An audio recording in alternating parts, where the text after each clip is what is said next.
The special panel offered an opportunity to share economic development experiences.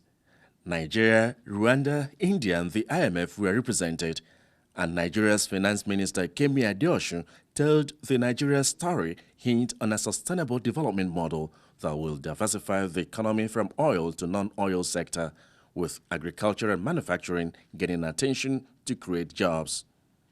To achieve this, she says, government has introduced fiscal discipline while mobilizing funds through plugging of leakages and effective tax regime. The measure, the minister says, has led to over 360 non-tax-paying companies in Nigeria to now pay their taxes. As a result, she says, development of infrastructure, which has 30% allocation from previous 10% in the budget, with power, roads and transport as priority.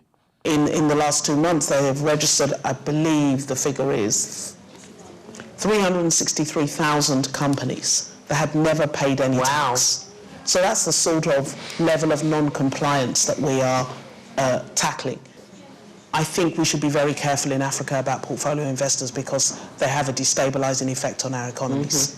If we're talking about long-term investors, I think that the compelling business case in Nigeria is such that people or long-term investors recognize the difference between a short-term issue and a longer-term issue and will make their plans based on the longer-term opportunities that Nigeria offers. And we are certainly in the... On possible International Monetary Fund loan to Nigeria, the minister says the nation is endowed with huge human and natural resources, and it is applying Nigerian solution to Nigeria's challenges. And yes, you know, IMF could be a doctor, but for Nigeria, our message is we're not sick.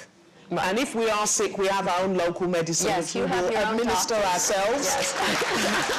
And, you know, we will solve our own problem. Rwandan Minister of Finance and others spoke on issues of regional integration, macroeconomic stability, value addition, ease in doing business, and monetary, fiscal, and structural policies mix in pursuit of an economy that will deliver prosperity to the people. With focus on Sub-Saharan Africa, it remained the submission of experts that Africans must begin to collaborate with one another in order to harness the huge potentials that abound in the continent for Africa to rise again. From Washington, D.C., Cliff Ayozie, NTA News.